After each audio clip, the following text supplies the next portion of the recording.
And I gotta figure out a way to get there, which I haven't figured out yet, but I dare say I go from here.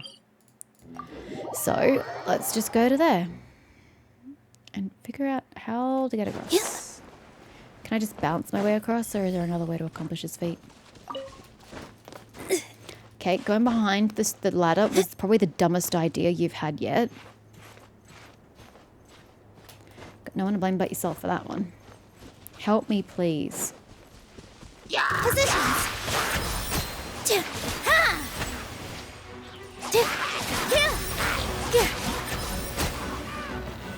There you go. I got you, boo.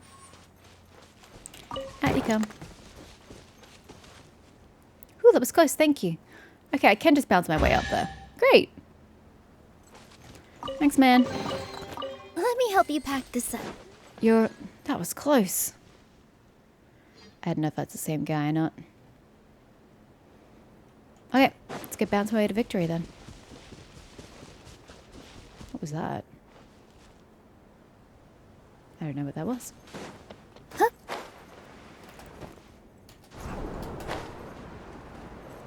Oh, God. What am I gonna do with that? Oh, God. I guess I just jump. I thought I was supposed to bounce my way across. Why didn't you jump, you stupid woman? I'm having so many, oh, fuck's sake, issues with people jumping. Or in this case, not jumping. I had the same problem in WoW the other day.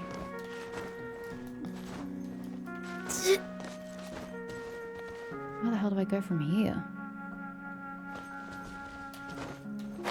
This is a bloody long way to go. How do I get back up? I have no fucking clue how to get back up. Now, can you fucking jump this time? I just don't have the patience for this bullshit. And to have had this problem happen to me in 2 separate games, no, there is nothing wrong with my keyboard. It's just the games having issues. I have to go up.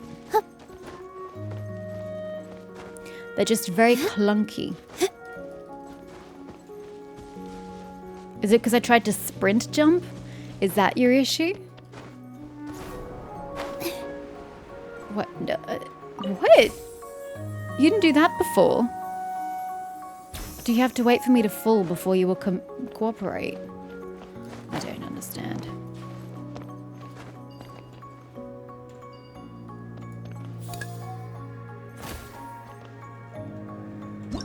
No, this.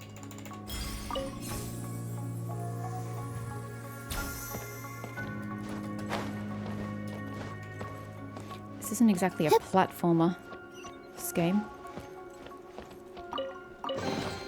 Let me help you pack this up. Okay, what about that one though? How do I... Huh? I mean, yeah, I can, but there's still more things to do around there.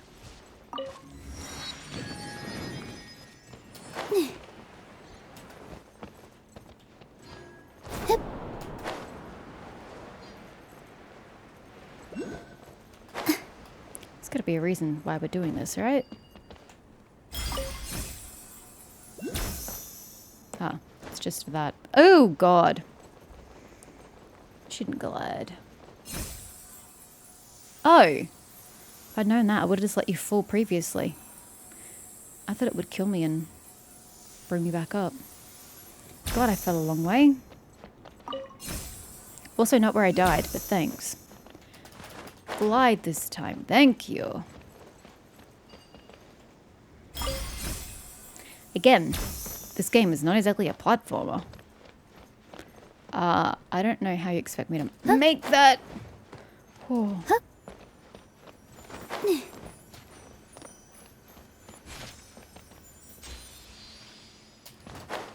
Guess I know I have a fast travel point, but I guess I can see what's under here as well.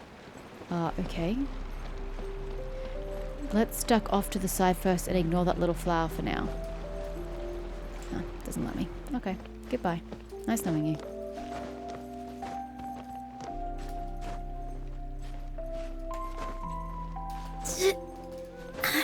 Okay, so I need to find...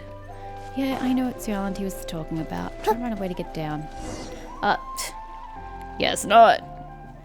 Shovine, why are you still angry? Perhaps you really shouldn't have ventured outside. Hello there. Did you plant this tree? We'd like to decorate it a bit. We'd like to hang a lamp on this tree. A lamp? Well, putting one up would be nice. Some warm light might do Shovine's mood some good. Might even put us on speaking terms again. Where is he, by the way? Please do lend us a hand then, and if I may lend you one in turn, just say the word, and it shall be so. Nice, smooth sailing so far, Lunara. Come on, let's get this lamp hung up. I mean, sure. I was gonna go check for around the windflower, but I guess. Huh?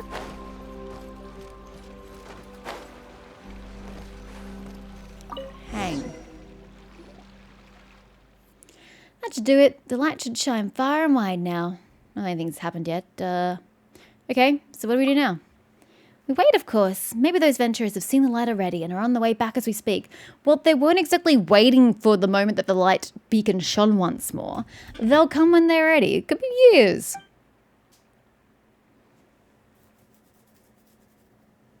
And years we wait. Huh, nothing's happened. Not a person has returned. I don't know why you're expecting someone to magically appear.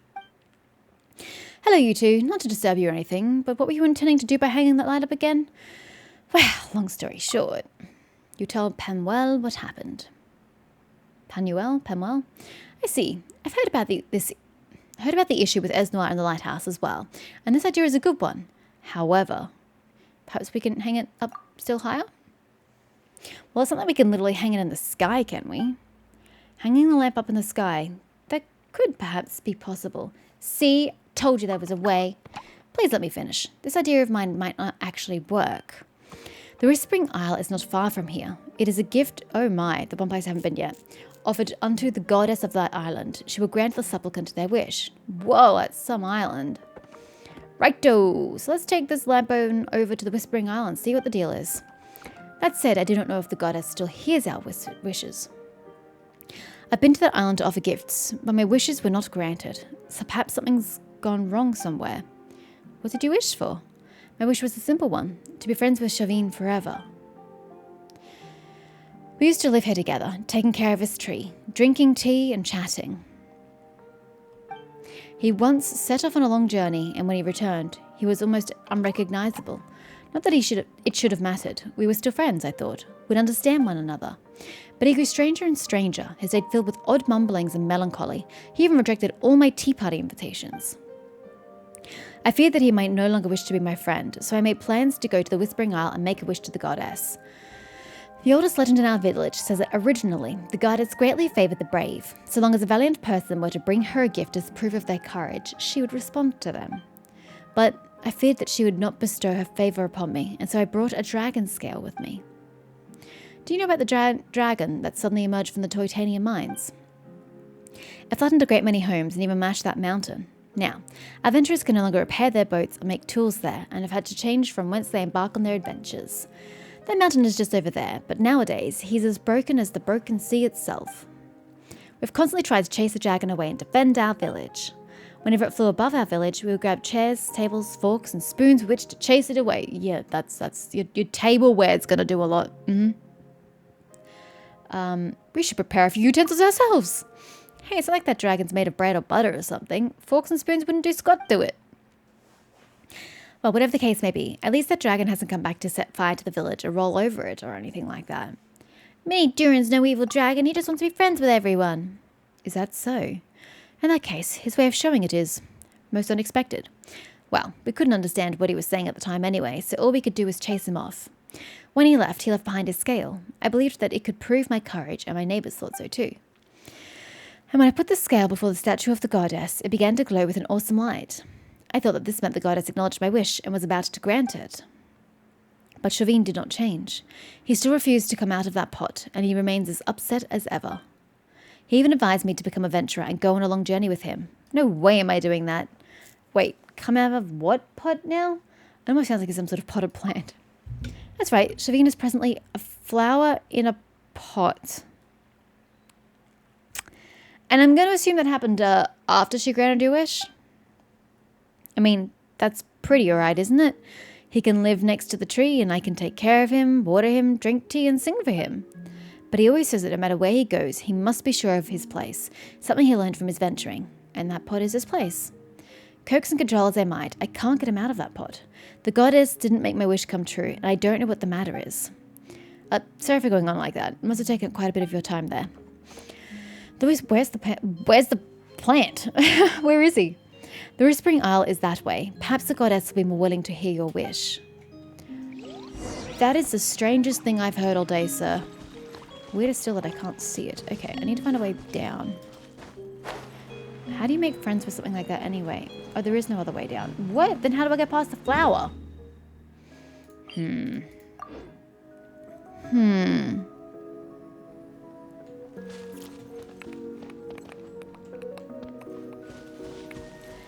How does one get past this flower then? That is side.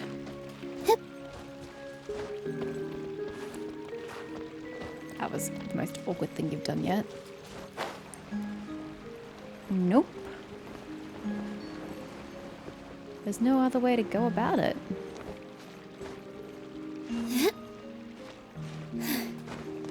How does one get past the flower?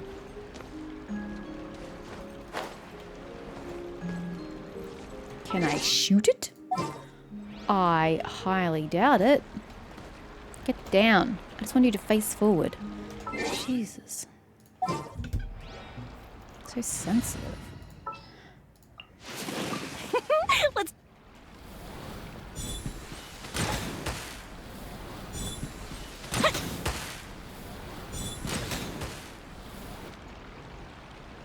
Can't tell if it's just not reaching or what. But I don't see a way around it. Oh, there's no you're other way into this hole.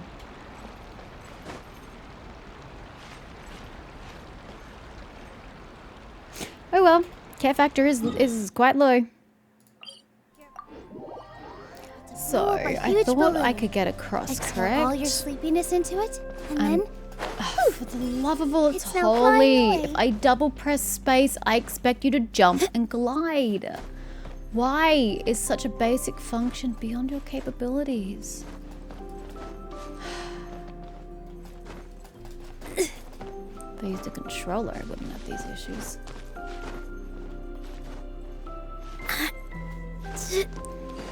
Okay. I'd love to give him a house. What?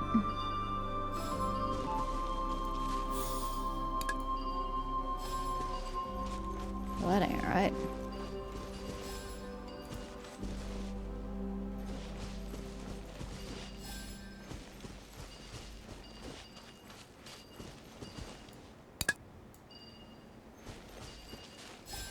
Does it have to be the same color? Probably.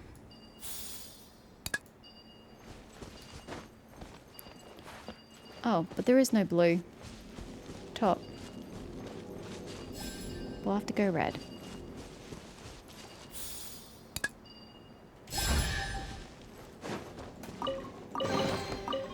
Okay. Wow! What a lovely surprise! Anyway. I said there was a challenge, didn't I? Yes. I think the challenge might get me there. You know, I probably could get there. I was doing pretty well. But anyway, I'll do this. Start challenge. Oh, it's taking me back.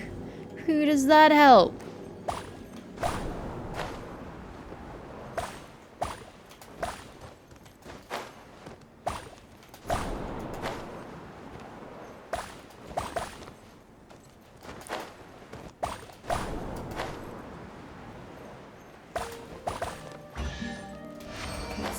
But it does give me the blocks. Okay, I was correct on that front. For you.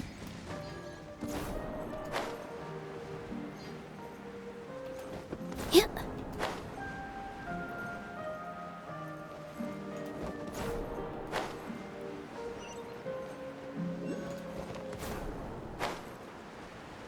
Well, this should be the Whispering Isle. Guess his statues here are meant to represent the goddess then.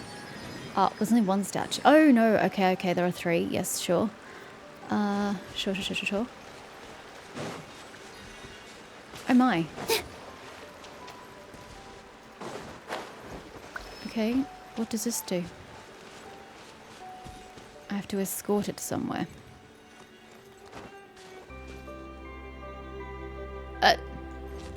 Hold on, there's a path here. Gentle statue. Offer here your weapon bright. Dispel the dense days as light as night. Well, I happen to have a weapon. Did that For you. do anything? Did the weapon... But I have a weapon! It's right here. I have one. Rude.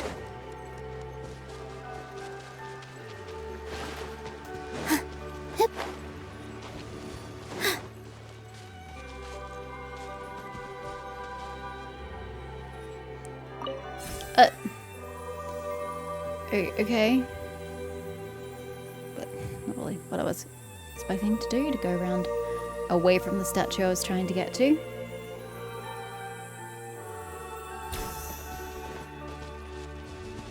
Okay, why are we doing a lap? Wow. Okay. What a lovely surprise. Kind of expecting you to just do the same as that one, but okay. Went on a bit of a trip.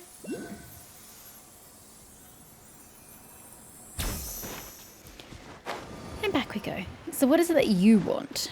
Wait, you've already got something in your hand.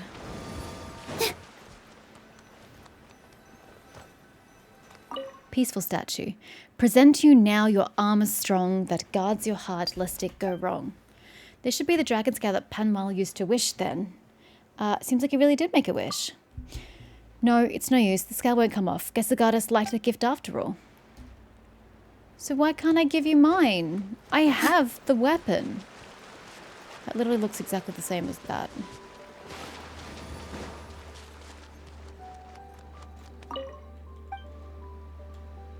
I don't understand.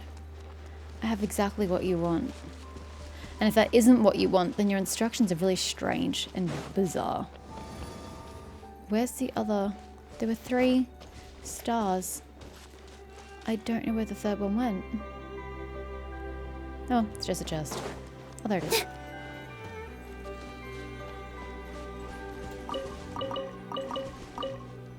Wow, thanks. Jesus. Thank you. There is a tail, this and below. This and below? Huh? Ah! Where are we going?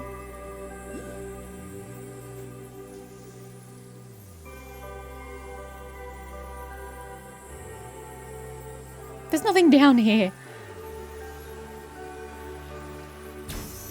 Oh my word.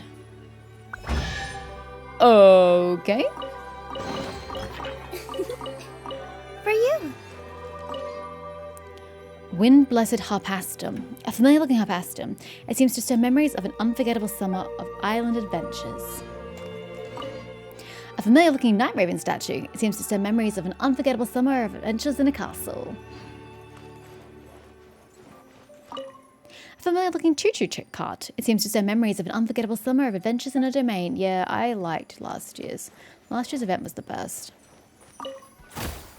Place clockwork. Observe. You're not quite sure where this clockwork key came from. Perhaps a citizen of Constellation Metropole secretly stuffed it into your bag. Place garland. You're not quite sure where this flower ring came from. Perhaps an inhabitant of the Forest of Blessings secretly stuffed it into your bag. Let me read this first.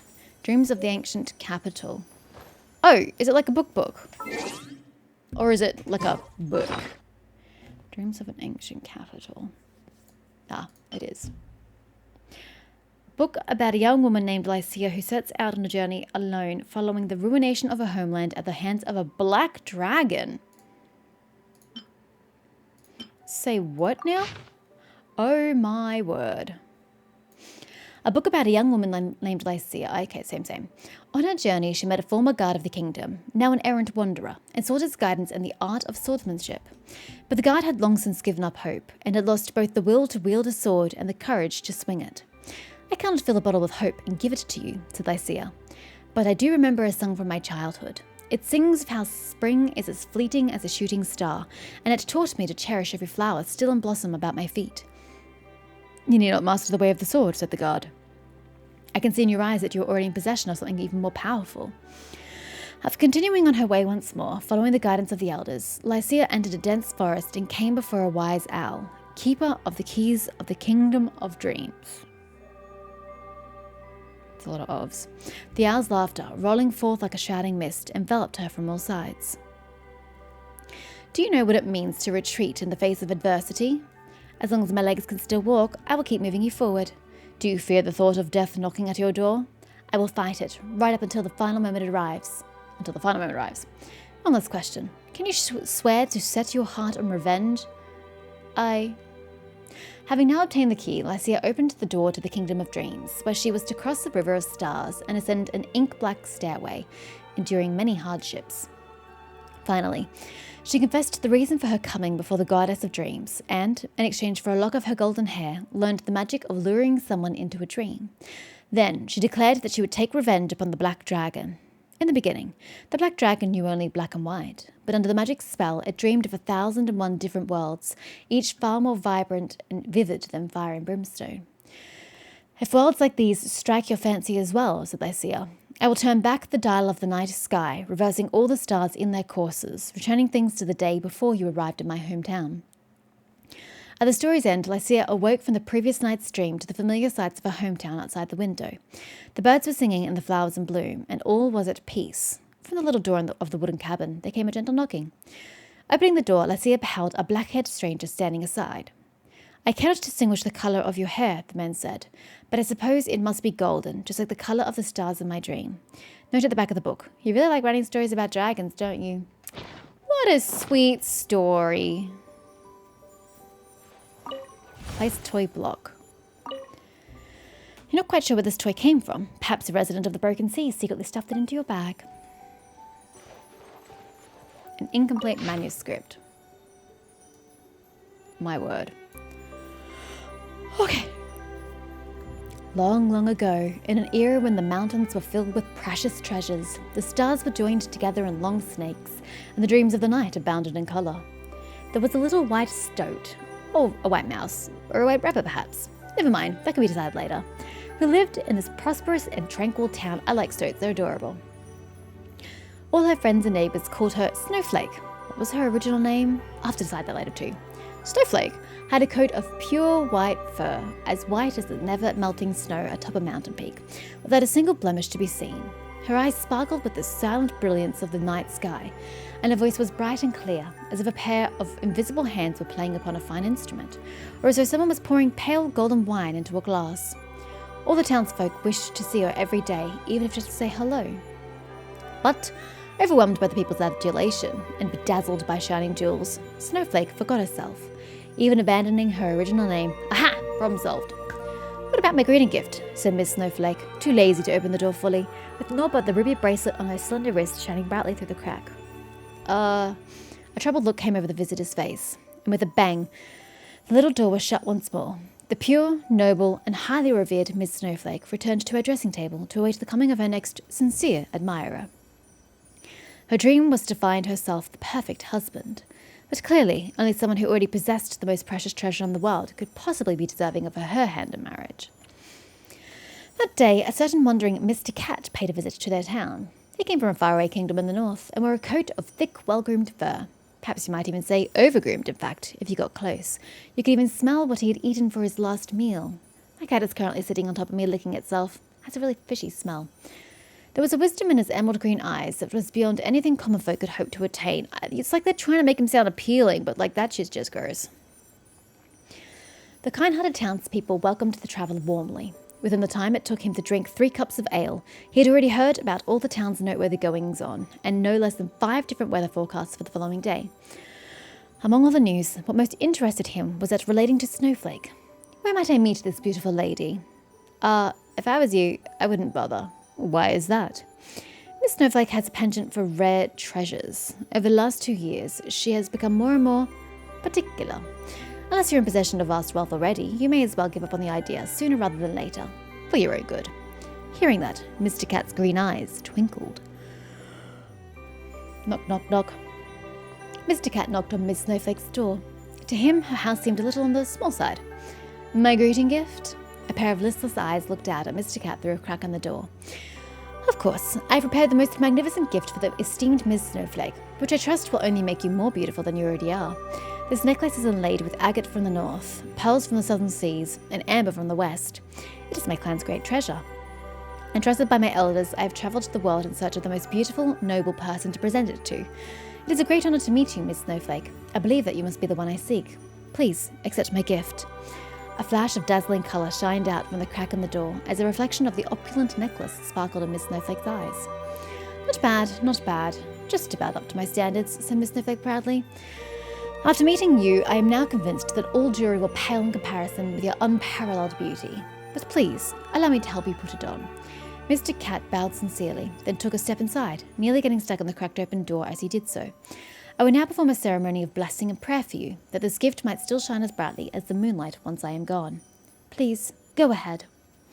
Intoxicated by his praise, Miss Snowflake exposed her flawless alabaster neck.